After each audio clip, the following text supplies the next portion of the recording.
Welcome, family, to Let's Study. It's a series here at Arise where we're studying a chapter out of the Bible every single day.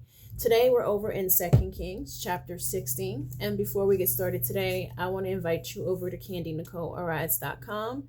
Over there, you will find copies of study guide for every single chapter that we've covered here in the Let's Study series, including the one that we're in today. Every single day, there are journal prompts that help you to dive deeper into this word. The Lord doesn't just want us reading His word, He wants us to be able to apply the word to our life. And that Bible study alone is going to help you to do that. Well, let's dive into the word for today, you guys. In the 7th year of Pesha, son of Reham, Azai, son of Johaim, became king of Judah. Ahaz was 20 years old when he became king, and he reigned 16 years in Jerusalem. He did not do what was right in the sight of the Lord, his God, like his ancestors David, but he walked in the ways of the kings of Israel. He even sacrificed his son in the fire. It's just a good break time, okay, for me to mention BetterHelp.com. Yo, BetterHelp.com. If you would like to, what they call that, God?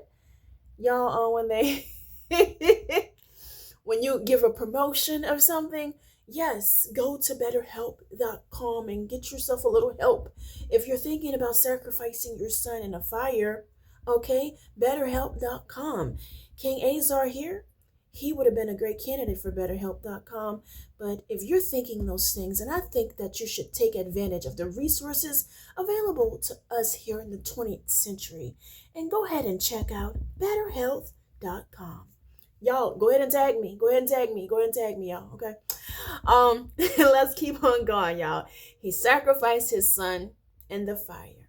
Never will understand these people.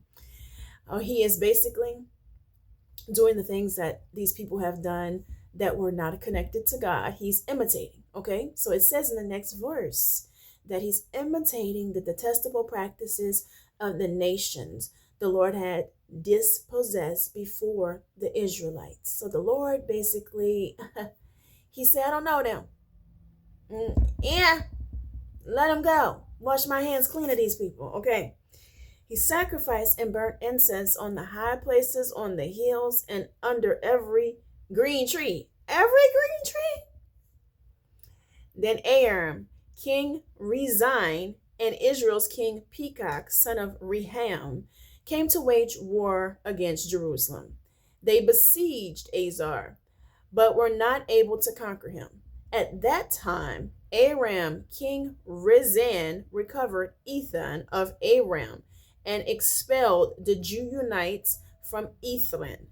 Then the Ammonites came to Ethan, and they still live there today.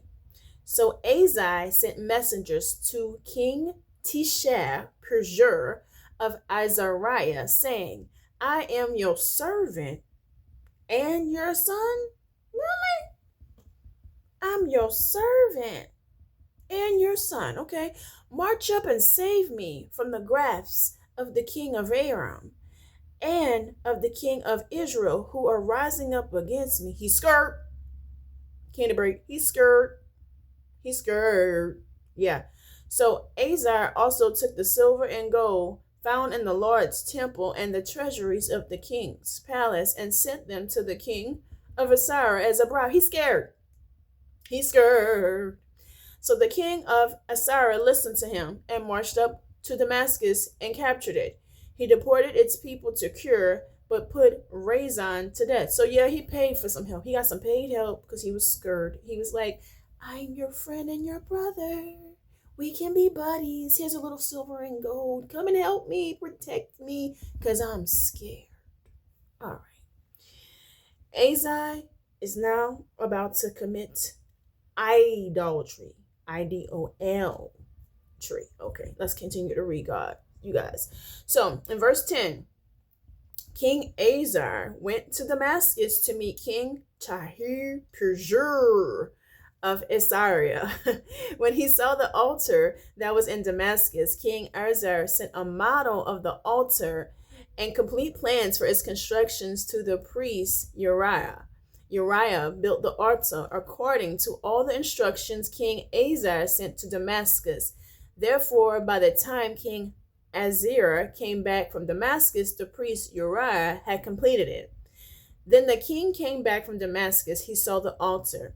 When he approached the altar and ascended it, he offered his burnt offerings and his grain offerings, poured out his drink offering, and splattered the blood of his fellowship offerings on the altar.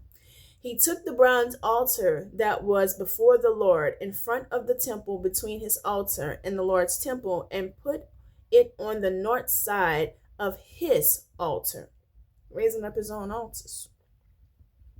King Ahaz commanded priest Uriah, offer on the great altar in the morning burnt offerings, in the evening grain offering, and the king's burnt offering and his grain offering. Also offer the burnt offering of all the people of the land, their grain offering and their drink offerings. Splatter on the altar all the blood of the burnt offerings and the blood of the sacrifice. The bronze altar will be for me seeking guidance. The priest Uriah did everything King Ahaz commanded. The King Ahaz cut off the frames of the water carts and removed the bronze basins from each of them. He took the basin from the bronze oxen that were under it and put it on a stone pavement to satisfy the king of Assyria. He removed from the Lord's temple the Sabbath canopy they had built in the place, and he closed the outer entrance for the king. He did what pleased this other man. He was following this other man's basically altar. He went to visit him, saw the altar that he had built up that was not for the Lord. That was not for the Lord. Came back and changed up stuff in the Lord's temple. Okay. All right. And then he want to take away the Sabbath canopy. He's removing stuff up out of the house of the Lord. Ahaz is really doing the most, okay? Verse 19. The rest of the events of Ahaz's reign, along with his accomplishments, are written in historical records of Judah's kings. Ahaz rested with his ancestors and was buried with his ancestors in the city of David. And his son Hezekiah became king in his place. He was a chicken. He was a murderer because he killed his own son.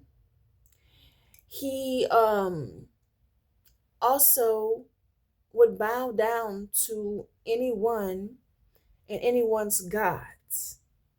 That's my personal opinion of Ahaz based on what they gave me, the information of what they said about him. So based on the information, we're going to be a little judgy here. What are your thoughts on Ahaz's character and who he was? Because that's what we're kind of looking at right now, is the character of this man. And it seems like he was lacking. He was lacking in some character. All right. So how we can check ourselves on this. What have we raised up in our life as an idol?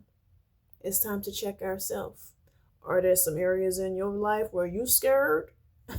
Were you bowing down to other things other than Jesus Christ?